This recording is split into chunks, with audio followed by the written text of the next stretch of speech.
Welcome everyone to an new astrological series done by myself, Erik Roth, the Managing Director of SAMS, as well as a shamanic astrologer with my own practice. Due to the recent events that's been happening in the world, I felt compelled to create a video around the astrological alignments that are present and have given us clues as to how this process is working with humanity. And I'm going to describe for everyone here about what Mars's introduction into Capricorn, its alignment with Saturn, Jupiter, and Pluto, and what that means for us as human beings here and the collective, because we are certainly in a very critical time in our human history, especially in this modern age, in this information age. The Shamanic Astrology School, Mystery School, has done videos in the past, presentations. Daniel Giamario, Kaylin Castell, and myself have all been sharing a lot about this alignment, and others as well. A lot of other astrologers have talked about this. And it's good to get this information out there so that we're aware that this is, how critical this is, and the seeds that are being planted for the long term. That it isn't something that is necessarily, certainly from a shamanic astrology point of view, all bad. In fact, it's looked at as, we are here experiencing this current reality and this introduction of something that is changing the way of our lives across the globe, really. And we're having to adapt and adjust and prepare for a new reality, and one that isn't necessarily permanent, but is ever shifting with at the turning of the ages that Daniel Giamario describes in his work at the Shamanic Astrology Paradigm. So today we're going to look at primarily March and April, certain alignments and thoughts. We're also going to look at some sharing about what we can do here in our world and our community, and by caring for ourselves. So currently, right now, there is quite a collective of planets in the sign of Capricorn. Four in particular, and if we go out under the night sky in the early morning before sunrise, we can see Mars, Saturn, and Jupiter. Pluto is there as well, but not visible. But we can see Mars, Saturn, and Jupiter before sunrise. And participating in that process, going out there and connecting with that, helps us not only get grounded with who we are, but opening up to guidance from the universe as we do that. And some of the means that you can work with that is meditative, doing journeying, planning for certain things for yourself personally or with a few others, depending on your current situation. So since February, Mars moved into the sign of Capricorn. And since that point, it has been slowly moving, some say rapidly moving, depending on one's perspective, into a group, the other three planets, the other big planets, the Jupiter, Saturn, and Pluto. Big planets, what I mean by that is in astrology and in shamanic astrology, these are potent planets that are providing us with guidance, assistance, and helping us either go deep and participate in this world, or expand, or grow through limits and boundaries. And all of the things have no judgment around good or bad. They're all here to ultimately to our benefit. It's in our resistance of the process, it's in our resistance of what's happening that can add to the challenges and issues that we may be experiencing. So the last time that these four planets were together in the sign of Capricorn and a little bit into Aquarius was in the 1284-1285 time period during the last of the Crusades. But also at that time, Venus was part of the alignment. You could see the intensity and what was building up and the change of the world, because it was after that point that the Europeans the Christian Europeans started losing ground in the ongoing wars with Islam, Christianity and Islam, and eventually a lot of things shifted after that point. But the last time that these four planets were together, and this was in 1981 to 1982. And it was the time when the early days of the Ronald Reagan administration here in the United States, and him getting shot. There was a harder line taken with the Soviet Union. And also, interestingly enough, the AIDS pandemic or epidemic, depending on how one defines this, was first being seen at this point in the early 1980s. And that was a completely different type of HIV, was a completely different type of virus in comparison to what we're experiencing now in here in this early part of 2020. So Mars's role in shamanic astrology in this stellium is to activate the masculine with the intensity, density, and underworld structure of the Capricorn mystery school. Mars adds kind of a sharper edge to the Capricorn experience. You might say it kind of gives it a little nudge or a push. And certainly here in the West, we've had that major experience around that with the introduction of COVID-19 and the official, announcement of on a worldwide scale of a pandemic. But a thing like this affects all societies, and what we're doing is looking at this from this perspective. It affects all underlying structures, the economic, social, health, political, governmental structures that are in place, and showing us the shadow of those structures. It's showing us the structures and systems that no longer are as effective, that have our trouble adapting to that. So it's helping us recognize what needs to change, what needs to be let go of, and perhaps giving us new ideas of what we can bring in for ourselves that is more harmonious in the long-term future.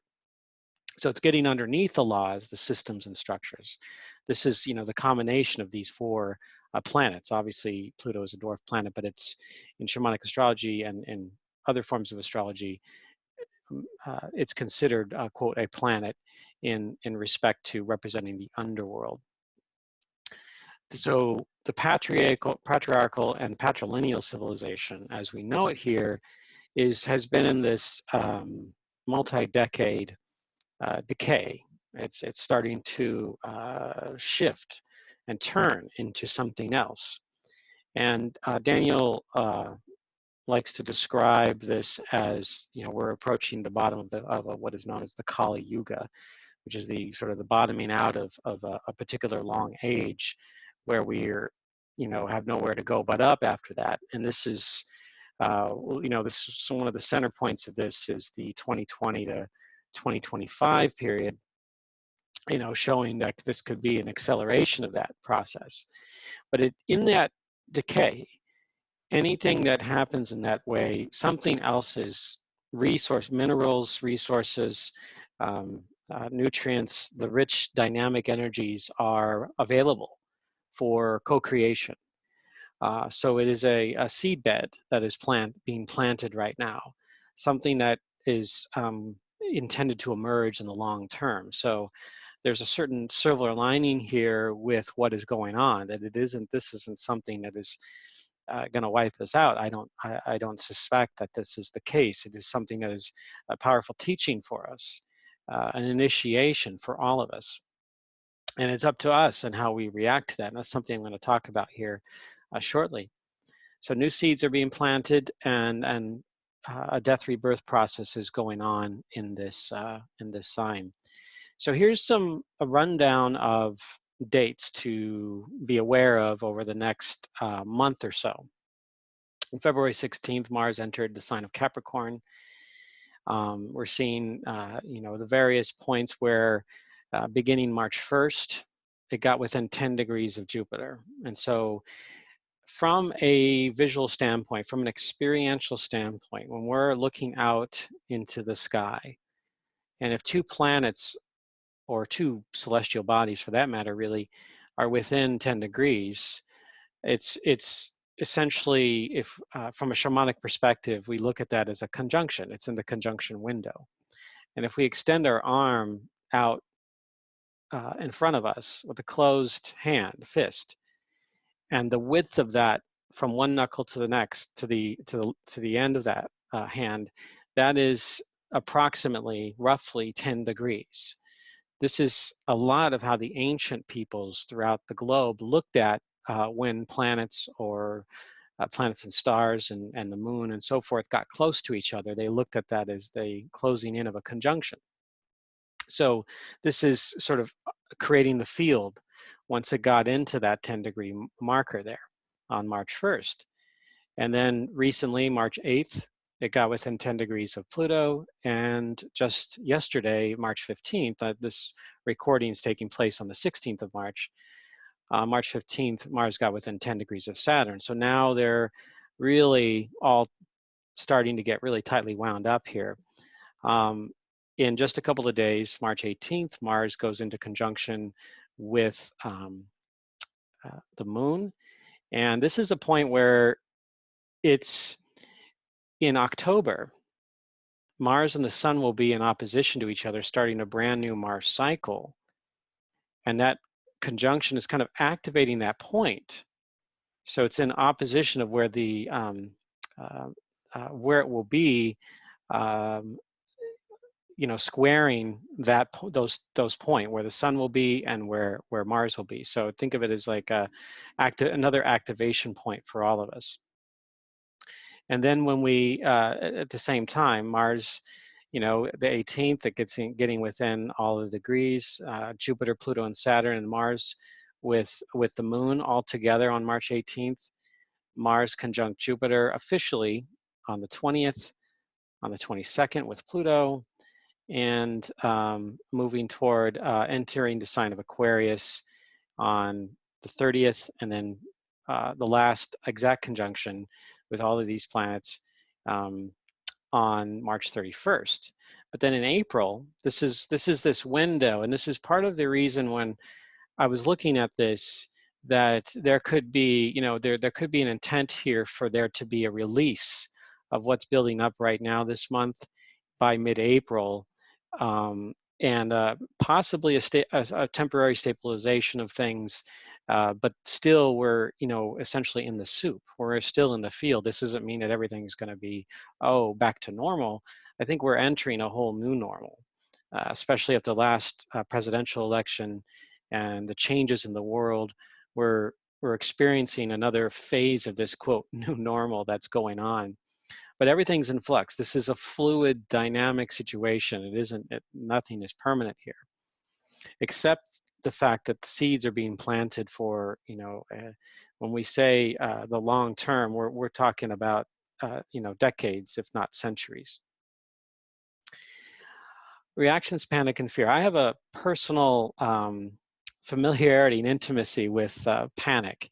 I myself, in my in my youth, and then as a young adult, I would typically experience panic attacks in my life and have anxiety issues. I'm a highly sensitive being, and that's in part due to the dynamics with having sometimes strong Saturn and Neptune in your life, but also Pisces. I have a moon and Mars and Pisces on my chart, which makes me very susceptible, vulnerable to the emotions and psychic energies and environmental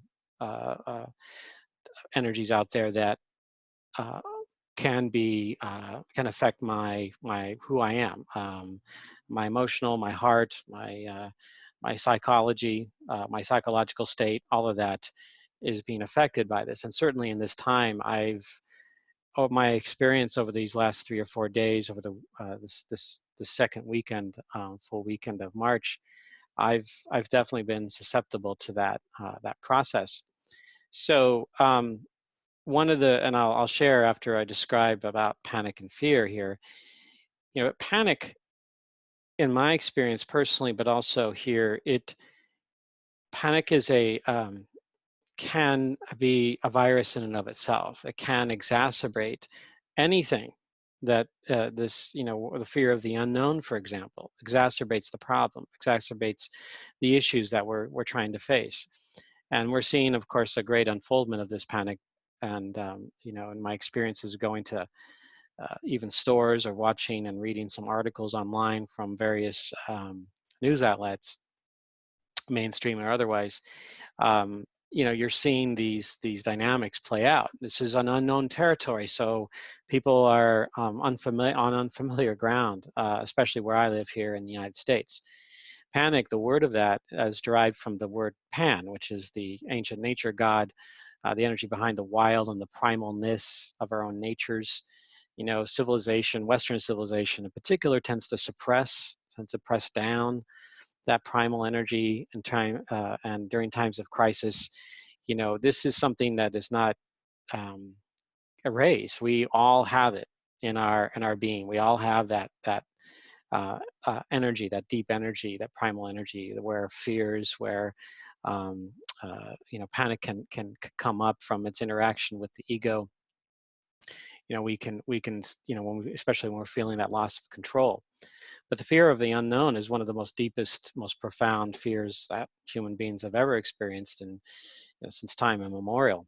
And it's currently coming up where there's a revelation of underlying shadows and cracks in our economic, social, governmental, and health systems. So instead of reacting with fear and panic, it's natural, and we can't necessarily, quote, escape it all, but each of us has the power to work with that energetically, because everything has an energy behind it. And for us, we can turn that into something else. We can react more from introspection. We can simply take some deep breaths and react with kindness and love and respect, instead of grabbing, taking, and simply being more rash, especially in this time period where it's important to really draw into yourself and work with your own fears and what's creating that, not just simply what's going out in the environment, but for each of us personally that is being affected by this. So we can accept this the intent of this process, this alignment to change society and work toward co-creating a new operating manner which resonates with the natural frequencies of Earth without the side effects of additional harm. We're seeing this is something that's kind of bleeds a little bit into Aquarius, where the side effects of all of these new technologies that are emerging and that have been over the last century or so, that we're now in this this modern world where we're trying to figure out how are we going to manage this, as this is creating a whole new paradigm for us. So this is the time to really work with that. And the masculine's role, and I mentioned about the patriarchy and patrilineal descent. Mars is sort of bringing this up into a sort of a critical time for all of us. And we get to experience that, but we also get to choose. And we truly have the power to do that. In fact, there's an old Cherokee saying that we can only be what we give ourselves the power to be. So with those are words that can be applied to just about anybody, and because a lot of us can surrender our power. There's a form with Pluto in the dynamics here that can be this powerlessness that's felt. And if we can easily give ourselves the power to experience, you might say, a level of control within ourselves, regardless of necessarily what's happening out there in the environment for other people. We have the power to choose, and we have a certain level of choice in that matter. Not just everything's being chosen for us. We can adapt and work and cooperate. Not to say that all the laws and all the things are for our best, but it's to come up and ask questions and have more dialogue around this, and what works and what doesn't work, and what can be more resonant and what is not, and not just necessarily quote follow things through, but to you know, be up there and to show up and speak your voice, speak your truth. This isn't the time to just simply sit back and you know, just be silent. I think in this, certainly in this age where you know, having a voice can be really, really vital. So here's the currently coming up here at the end of March, the planet Mars moving into the sign of Aquarius in this goatfish constellation, which itself is you know, has a very ancient history, and it's kind of this wedge shape that goes into especially in ancient Mesopotamia, in the form of an actual boat that they were using that looks kind of like a wedge shaped in the rivers, but had the head of a goat and the body of kind of you know, a watery, scaly fish. And so this is the representation, the projection up onto the sky of that. And Mars is moving into that sign where it was 2 years ago, and spent a good portion of 2018 in that sign, partly also in Capricorn. So some of this, the masculine Aquarius that's coming up for us in April and in May, this is going to help us, you know, around what is the right use, not just rationality, but the right use that is agreeable to us as human beings organically, of science and technology.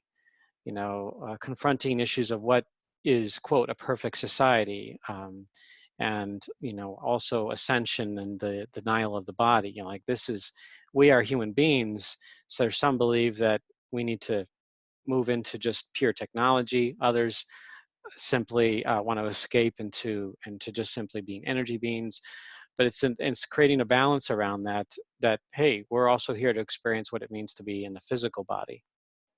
There's also you know, with Aquarius, it can be a detachment from human reality, and that can go into, you know, certain extreme versions of Aquarius, where it's more into this space of where the body doesn't really matter. I can just be in the mind, I can just be in the consciousness, and you know, we can just leave the body. And that there can be certainly some challenges with that, in the way that you know, with on a financial level, hey, that these are supposed to be good for us, certain things, but they're end up affecting the body in a more unhealthy way. So we can, for us, connect with that and find out what's wrong, and also, you know, use our voice to communicate what could be happening. There's one thing that uh, that has certainly affected me personally with the masculine and Aquarius, is the use of the high intensity LEDs, and especially in vehicles, but also streetlights, and how it's using essentially an unnatural light that human beings have trouble processing with our eyes, and it's shifted way off into the blue, and it's way off outside the natural light wavelengths. And it's just something that's creating a greater hazard out there in driving, but also within ourselves, and creating, as in me, it's certainly created stress and headaches, and I have to wear at times special goggles to kind of block that blue light out. So some of you may be experiencing this. There's a kind of this wave of those lights. Certainly it shines brighter everywhere, but there's ramifications in nature and in us human beings of what we're doing with that particular, as an example of the technology.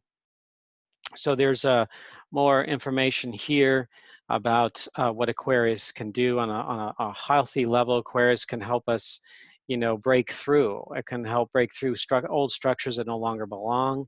And certainly there's a role for that coming up here, and we're seeing, you know, things move in that and trend in that direction. You know, it is a free electron of thought form that goes beyond the mundane of what already is in place. And again, March 30th is when Mars moves into Aquarius.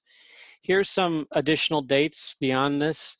I want to bring up the fact that Daniel Giamario and I have been, over the years, doing Mars, been focused on the planet Mars and its transit through the sky, through various signs and constellations and the issues that can come up from all of that here on Earth with human beings. So there's a Mars webinar series that Daniel Giamario and I do, and you can find that on shamanicastrology.com. And or you can contact me or Daniel for that information as well. But here's some dates. As right now, Mars is in a process of brightening, and even Saturn and Jupiter are also in a process of brightening right now. And we can see some of this happening, and certainly by June, it gets starts to get really bright. Again, this is all in the morning sky, so if you're an early riser, you can take advantage of that and go out under there and connect with those planets on a kinesthetic level. Here's another look at the process of Mars entering the sign of Aquarius, where Jupiter is, where Saturn is, and what we consider phase 5 in the Mars cycle, which is kind of the run-up, you know, the cycle before it really starts to transform into its next incarnation. So it's this maturation of what Aquarius could be, and a more you know, certainly a more responsible a version of Aquarius that's intended to come out more here at this time. But we can see the Archer constellation right here. We can see the Goatfish. And right in the center of that, between those two constellations, is the divider between the sign of Capricorn and the sign of Aquarius. So the signs and constellations are not the same, but they each have their own influence, if I use that word loosely, or knowledge and wisdom that's transmitted to this as the constellations inform the signs. That's a whole nother video about signs and constellations. Kaylin Castell did a wonderful job of answering questions around the 13th sign and why signs and constellations are not the same, and why there is no such thing as a 13th sign. So where we here, we can see that this Mars is moving into a conjunction here. This could be another major activation point for humanity. And again, you know, the reactiveness, this Saturn has a tendency to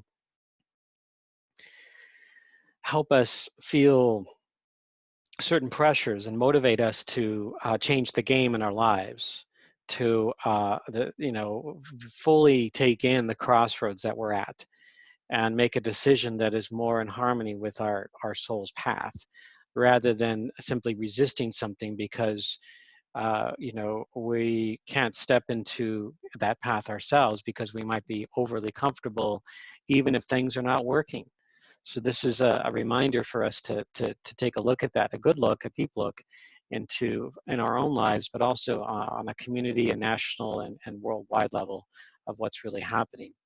Jupiter itself here, which is near where Pluto is, which is not listed on this map because it is not visible, but Jupiter is with Pluto here, and this could expand sort of the deeper level of the underworld that we're experiencing. So this could even be the time between around the equinox to the first few days of April, be that sort of that critical mass point, and where then there's kind of a release after that.